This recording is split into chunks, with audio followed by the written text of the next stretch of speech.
Hi, so working with you and your child, your family, your team, your teaching team to hone in on some behavioral concerns.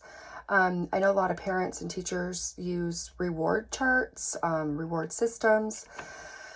I just have to tell you that in my professional opinion, I think they're really inappropriate for this, especially age group, young early learners. It's not the tool that you really should be focusing on. Of course, there's always things that we want to support them with and give them, a treat, and that's totally fine. But as far as using that treat as a reward system, it's just cognitively not developmentally appropriate for anybody under the age of 10.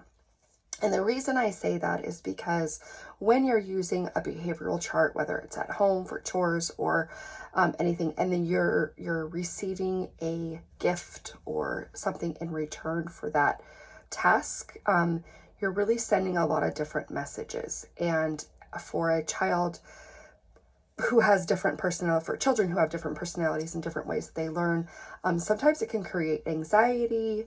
It can create a way for them to not be interested anymore. They can lose interest because maybe that's just not the approach that they are hearing the message of what they need to do.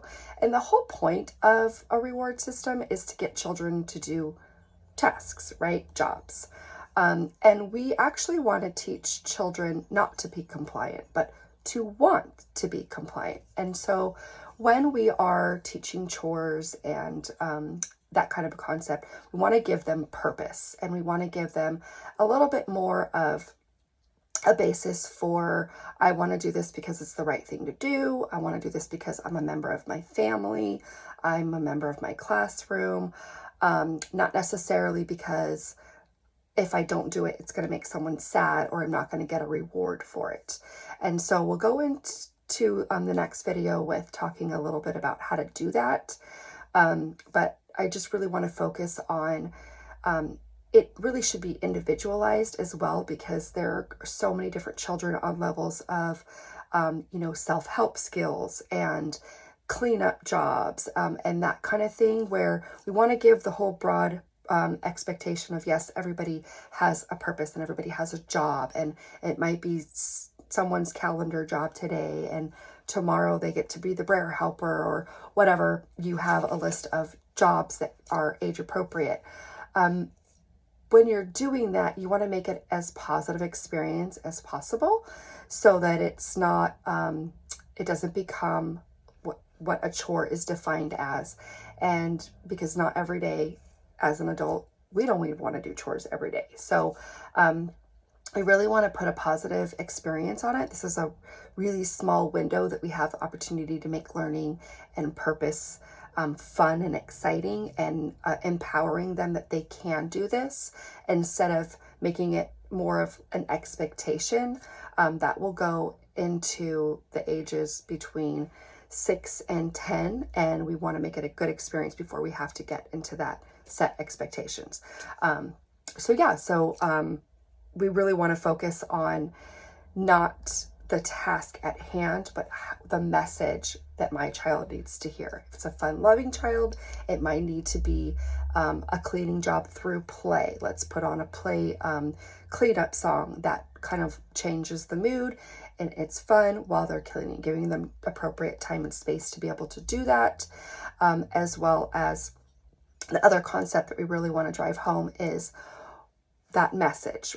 What is my child's personality? What is their movement that they need to get that message heard in a positive way?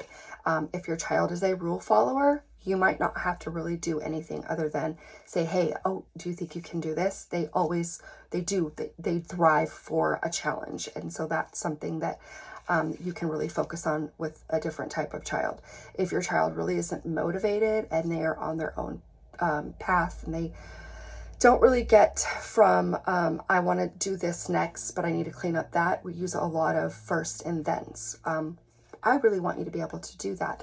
Let's get this picked up and then we can move on to that. And that kind of builds their muscle memory into getting into those practices, knowing, okay, well, if I want to move on to this, I have to go back and do that. And it's more of like a step by step, and that will take them through the course of that expectation. And that's something that they're learning through the experience, and not necessarily a consequence of not getting a reward or getting in trouble, or, you know, getting that play of emotional manipulation, which we'll talk about it in another video.